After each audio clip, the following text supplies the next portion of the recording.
Assalamualaikum warahmatullahi wabarakatuh. Perkenalkan, nama saya Rosidi Daripada Zahra. Saya akan menjelaskan mengenai alur-alur persidangan dalam peradilan tata usaha negara.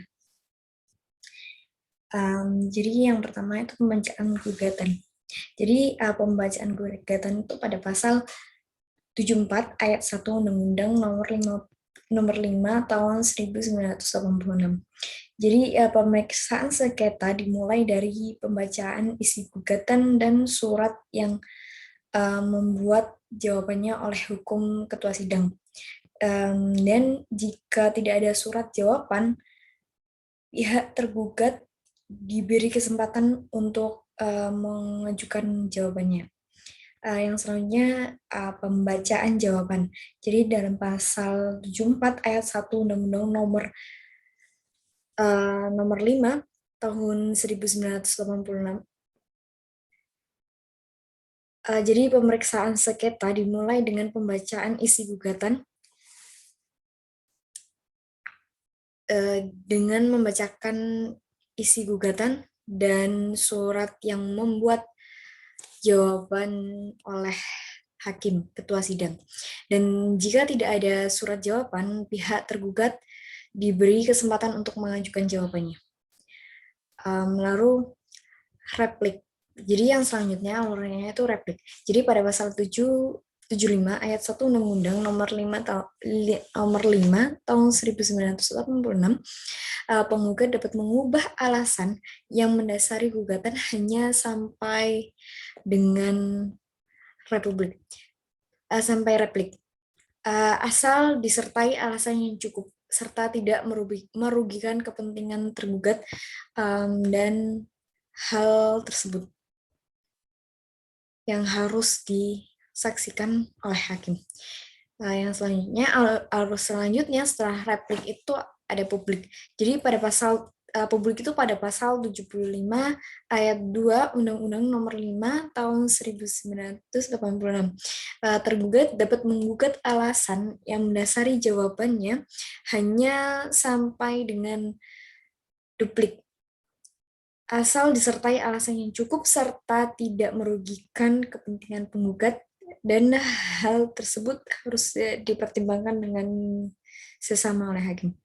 Lalu setelah publik ada pembuktian.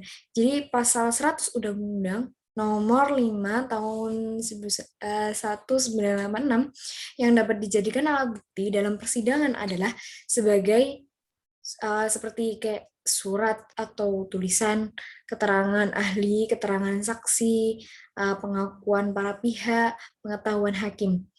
Jadi pada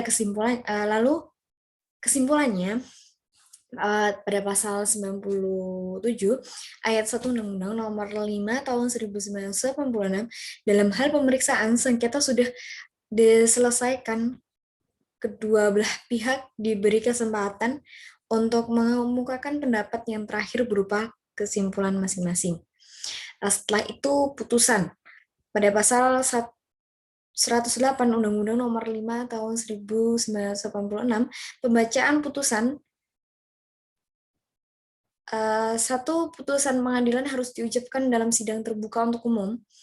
Yang kedua, apabila salah satu pihak atau kedua belah pihak tidak hadir pada waktu putusan pengadilan diucapkan, atas perintah hakim ketua sidang, salinan putusan itu disampaikan dengan surat tercatat kepada yang bersangkutan. Yang ketiga, tidak dipenuhinya ketentuan sebagaimana dimaksud dalam ayat 1 berakibat putusan pengadilan tidak sah dan tidak mempunyai kekuatan hukum. Begitu.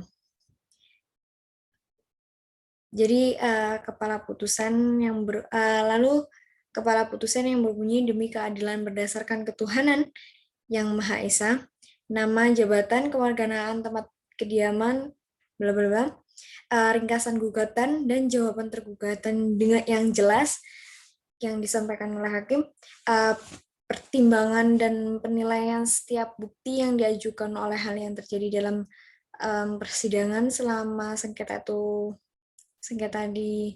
diperiksa, terus alasan hukum yang menjadi dasar putusan, lalu putusan tentang sengketa dan biaya perkaranya, terus hari tanggal putusan itu. Jadi itu materi muatan putusan pada pasal 109 Undang-Undang Nomor 5 tahun 1999. Lalu ada amar putusan pasal 97 ayat 7 Undang-Undang Nomor 5 tahun 1986. Itu yaitu gugatan ditolak, gugatan dikabulkan, gugatan tidak diterima, gugatan gugur. Seperti itu. Mungkin itu saja. Terima kasih. Wassalamualaikum warahmatullahi wabarakatuh.